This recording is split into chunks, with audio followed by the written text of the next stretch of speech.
Any health-related information on the following show provides general information only. Content presented on any show by any host or guest should not be substituted for a doctor's advice. Always consult your physician before beginning any new diet, exercise, or treatment program.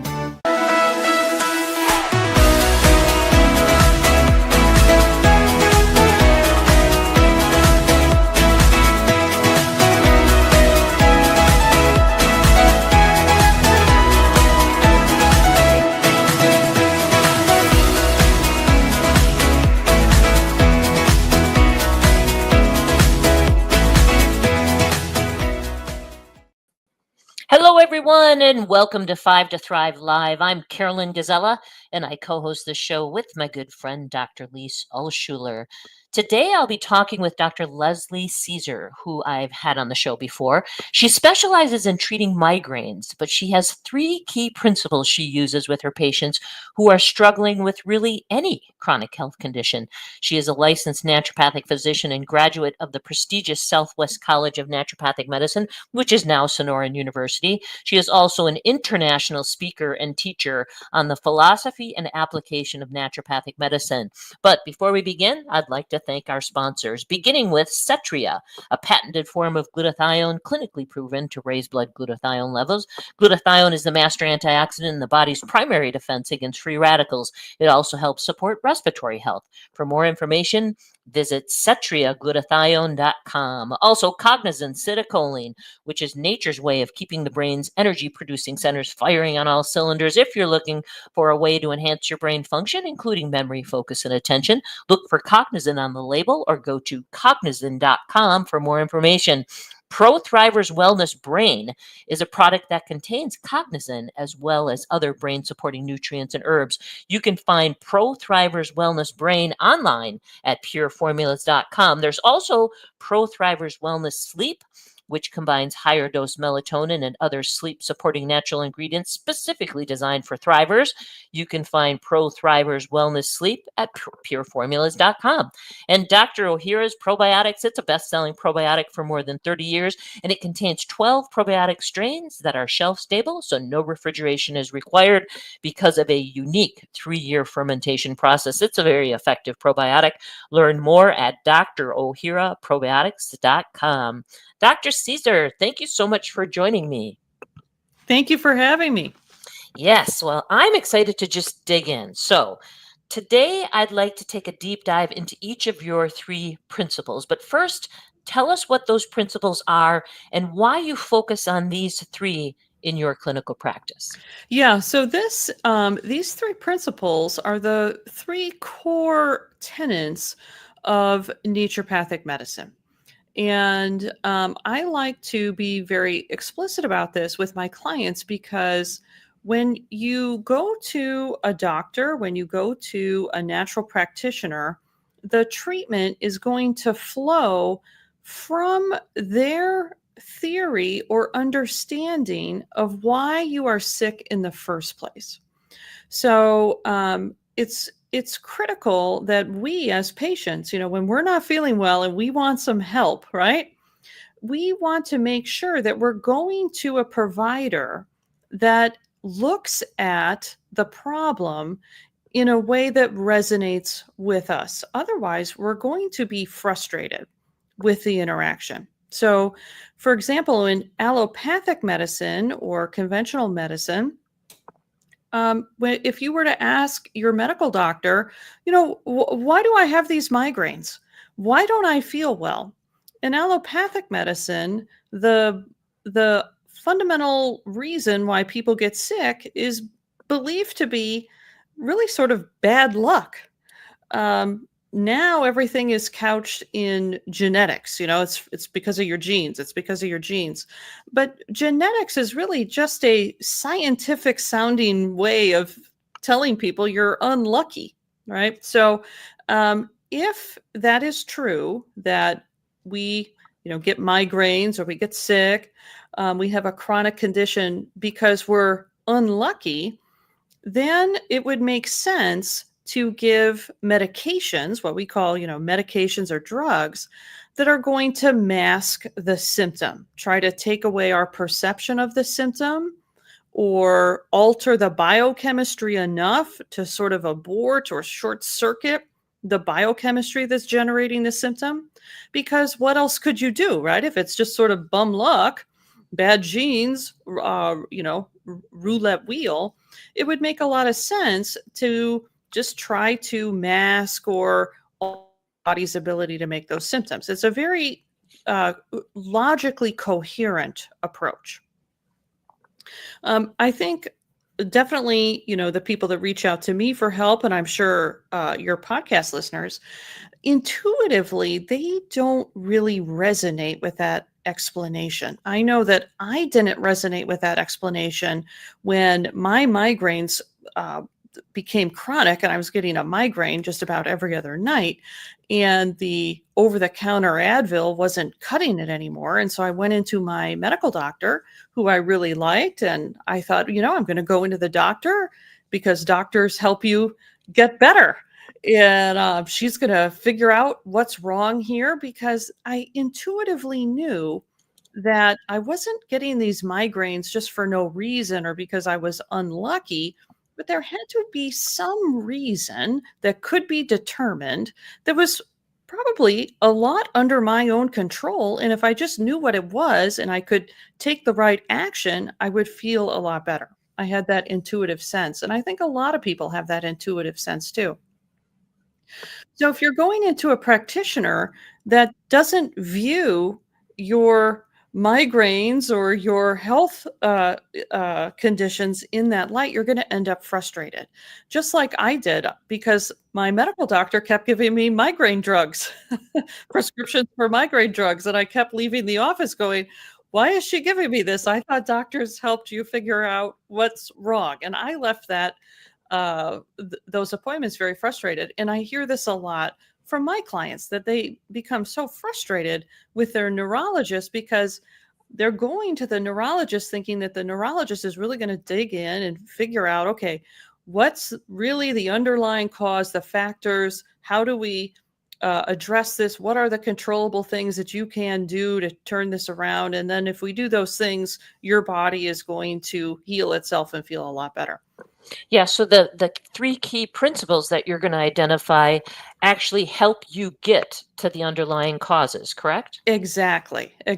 So in naturopathic medicine, we believe that disease starts when we humans are not living in an environment that is conducive to human flourishing, right? So we humans, we can live in a lot of different environments, unlike other animals, plants that have to be at a certain latitude, have to have a certain amount of sunlight and rainfall, and there has to be certain food sources. We humans, we can live from the Arctic to the equator. We can consume a lot of different types of foods, but still there are that we have to live within in order for our body to flourish. And in naturopathic medicine, the philosophy of disease is that, we've just sort of stepped outside of those lines. And when that happens, there are three things that occur, and these tie in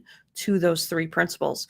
So what starts to happen when we sort of move outside of our compatible environment is that the vitality diminishes, the composition of our blood starts to become abnormal, and we start to accumulate waste material and toxins. And so if you want to activate your body's ability to heal itself and recover from illnesses, you want to kind of work backwards from those pieces. So first of all, we want to look at, are there any things in the environment that sort of we are in, that we are sort of creating for ourselves? Are there anything, is there anything in that environment that's not conducive to our human flourishing? And these can be things that would be in our physical environment. So like a very obvious example would be, if somebody decides they're going to stay awake until 2 a.m. playing video games, there are some things that are going to start to happen because we humans are not supposed to be awake during the night. We are not nocturnal animals, right? So if we um, sort of violate that natural human circadian rhythm, there's going to be downstream effects. So, like, for example, the cortisol level in our blood is going to start to move away from the optimal human parameters because we are staying up until 2 in the morning. So the first principle then would be environment, and then something that would kind of get in the way of our health would be lack of sleep. Is that how it kind of goes together? Well, so what we want to do is we want to make those corrections, those environmental corrections that we have control over. And then we want to start to correct that composition of the blood. Now, everything in the blood is generated.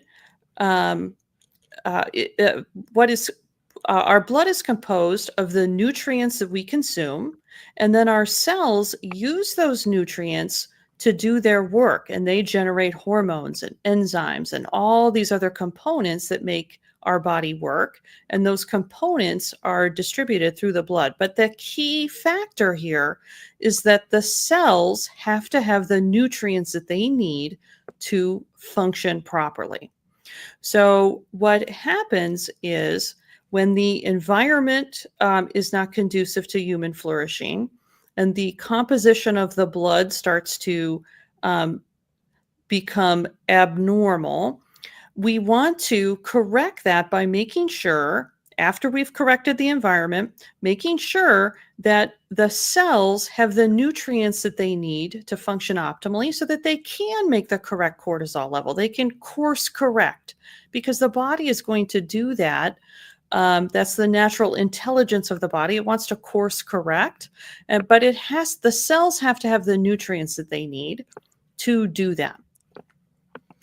The number one barrier to getting the nutrients that your cells need to your cells is your digestive function.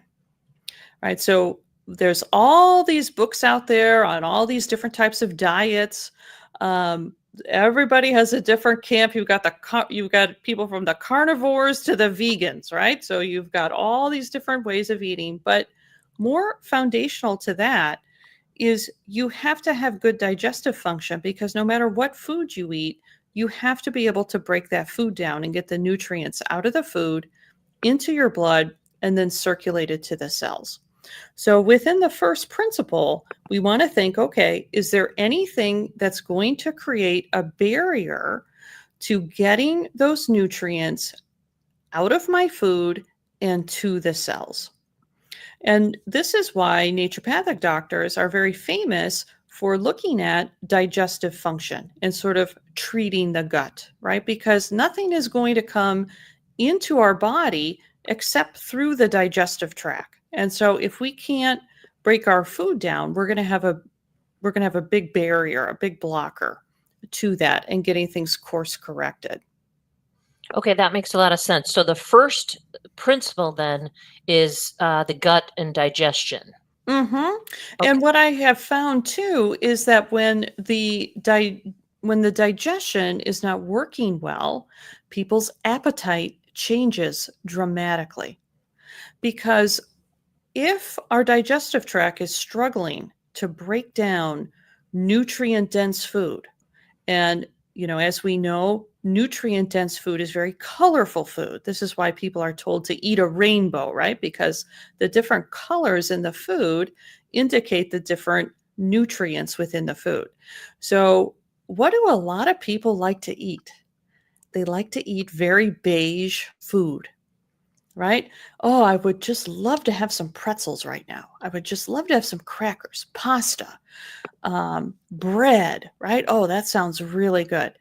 When the digestive function starts to decline, people want to eat more and more beige grains. Not that there's no nutrients in grains, but it's not the most colorful food. It's not the most nutrient dense food.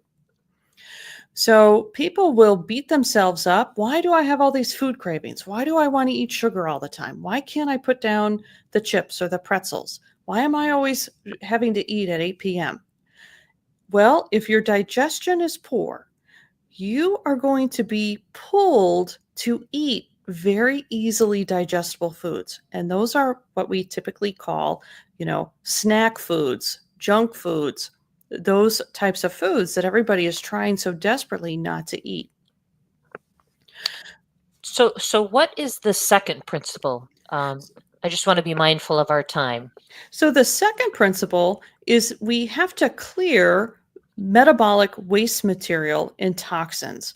When the cells get the nutrients that they need to do their work, they generate waste material. That waste material has to be removed from the cell, put back into the bloodstream, transported to the liver. The liver is going to do the bulk of this work, and then detoxified and then eliminated from the body.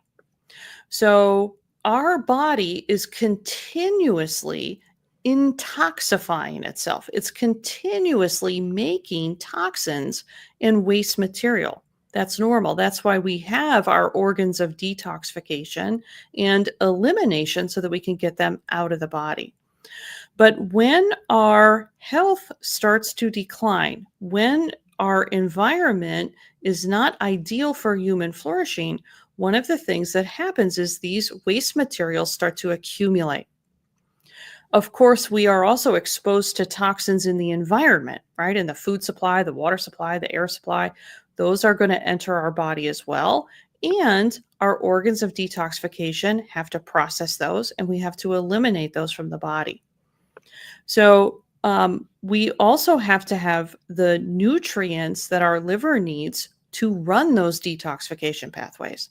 So if we start to develop a blocker in the first principle, right, if we're not getting those nutrients that our liver needs to the liver, we're going to start to develop a backlog of waste material and toxins. It's going to be harder and harder to get that waste material out of the body.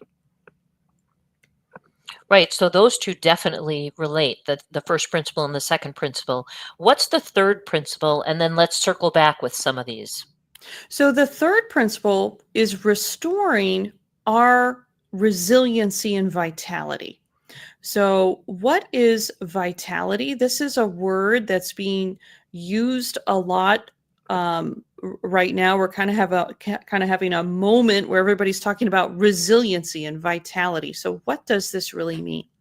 So within naturopathic medicine and some other systems of medicine like homeopathy, there's a concept that we call the vital force. Some people would call it the life force. In Chinese medicine, they use the word qi. It's basically putting a name on the organizing energy of the body, right? So we are alive, right? So there's an animating life force to every living thing on the planet, including us. And so what do we call that? Well, it's a little hard to name. It's a little hard to put your finger on it. We call it the vital force, or like it can be called chi. It can be called different things within different systems of what you might call natural medicine. So that's the organizing energy of the body that keeps everything running in homeostasis. Vitality is the strength of that organizing force. So if our vitality starts to diminish, the ability of that life force or that vital force to keep everything regulated, keep everything humming in balance is going to be diminished. It's going to get harder and harder and harder for that life force to keep everything harmonious. So our vitality is the strength or the robustness of the vital force. So again, if we're going to stay up until 2 a.m. playing video games, we could feel our vitality start to diminish, right? It's pretty obvious. I'm using this as kind of an obvious example. You're going to start to feel pretty drained, a little bit tired, right? You can feel your vitality start to lag. So the life force is there because we are alive, but we want to strengthen the vitality. And so there are things that we can do uh, we sort of absorb vitality from our environment, and there are some natural therapies that also sort of add vitality to Yeah, us. yeah, let's go through some of those. What are some interventions that we can use to restore resiliency and vitality? So, some things that you can do within the environment is simply going outside. Hmm. So, when we go outside into the environment, we are literally absorbing electrons from the earth. So, a lot of people now are talking about grounding, right? So, this is like walking barefoot on the grass, making actual contact with the earth. This is a principle or a therapy that was widely used in naturopathic medicine more than 100 years ago. And, people used to be in contact with the earth a lot more. But, here in America, in our modern life, I mean, you might go weeks without even making contact with the earth. But when we touch the earth, we are literally absorbing electrons into our body. And so part of this vitality aspect is literal voltage, literal energy, even at the cellular level, increasing that voltage, that literal energy in the body. So simply going outside, making contact with the earth, being exposed to a little bit of sunlight, a little bit of wind, fresh air, these things will increase your vitality. A major source of vitality is our food. So our food, it, if it's not processed to death, our food is alive and has a life force, has some vitality. So food that is alive and has vitality can rot, right? Food that can sit on a shelf for a year because it was processed in a factory, that doesn't have very much vitality in it. And so, what has happened to our food supply? This is a major reason why we have so much chronic disease and suffering in America, is because the food supply has been taken over by processed food, or what I like to call factory made food. And that food, look at the expiration dates. It does not rot very easily at all. And that indicates diminished vitality in the food. So, just with our eating habits, simple things like getting outside and getting out into the environment, that can increase your vitality. Hmm. So, what is your overall philosophy about dietary supplements? Do you use dietary supplements to impact these key areas, or do you start with, diet and exercise? So, the first thing that usually has to be done, more than 9 out of 10 times, is restore the digestive function. Because if you can't break your food down, I really question if you can break down capsules of Hmm. nutrient supplements. I Hmm. really question that. Yeah. So the first thing is, let's assess, okay, is your digestion functioning well? And, let's be honest, for most Americans, it's not the most widely sold prescription and over the counter medications are to treat digestive symptoms like heartburn, gas, bloating, right? These Hmm. are some of the most widely used medications by Americans. And people are taking them because they're experiencing digestive symptoms. We shouldn't have that. So we have to make sure that the digestion is functioning well. And if it's not, what I usually use are some gentle herbs, usually in the bitters herb category. And these are herbs that have been used for hundreds, if not thousands of years, that gently stoke the fire within the digestive tract. We don't want to um, just give something like hydrochloric acid or just give pancreatic enzymes. We want your stomach to make the hydrochloric acid that it is supposed to make. We want your pancreas to make all the different types of enzymes that are required to break your food down. You can't put all of that in a capsule. It's not possible. Hmm. So we want to, one, make sure that the environment that people are eating in is conducive to digestion. If you're in like a semi fight or flight state, you're not going to be digesting well. All right. So many people, they're eating lunch at work, they're checking emails, they're on a Zoom call, if they're working at home, they're trying to get housework done at the same time. If you're stressed out while you're eating, that's going to be counterproductive to your digestion. So Yeah. it's a combination of making sure that the environment for good digestion is being met, and then using some gentle therapeutics to actually get those organs doing what they are supposed to do. And then making sure that we're eating food that so I also will recommend, if the digestion is very poor, we don't want to eat a whole big bowl of kale. That's going to be really hard to break down. That's one of the most nutrient dense foods out there. Mhm. So if the digestion is poor, we want to start with more easily digestible foods, and then stimulate the digestive organs, make sure the environment is conducive for digestion, and then just put the food in there that that we can be successful at. And then relatively quickly, within a few weeks, I will see people with, daily heartburn, taking a Prilosec daily. Usually within 3 to 4 weeks, we can get somebody completely weaned off of Prilosec and eating a wide variety of foods, the tomatoes and everything else, where they would say, oh, I could never eat this before. But if we Yeah. don't have good digestion, we're not going to get anything into our blood. And if we can't get it into the blood, we can't get it into the cells. And then the cells are not going to be able to do what they need to do. And that's really the first step Yeah. to recover. And that's just in line with what Dr. Alschuler and I, focus on diet and lifestyle first, and then use supplements as a supplement.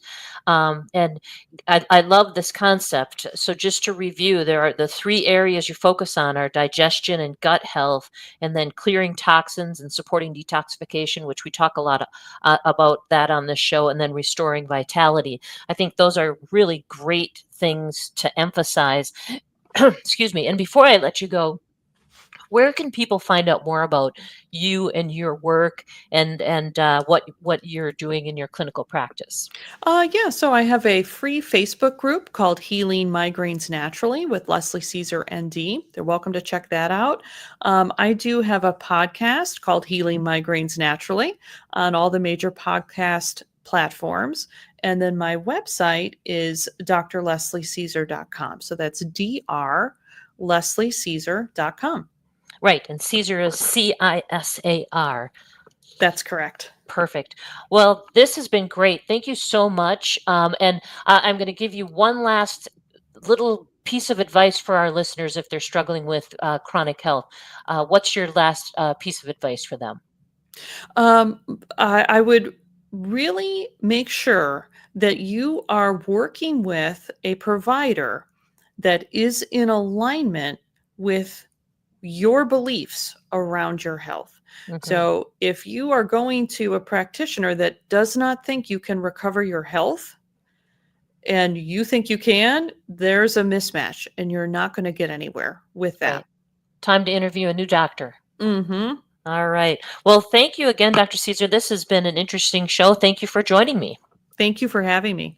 Well, that wraps up this episode of 5 to Thrive Live. Once again, I'd like to thank our sponsors, Pro Thrivers Wellness Sleep Formula, Cetria Glutathione, the superior glutathione to support liver and immune health, Cognizant Citicoline to help enhance memory, focus, and attention, and Dr. O'Hara's award-winning shelf-stable probiotic. This has been a great show. May you experience joy, laughter, and love. It's time to thrive, everyone. Have a great night.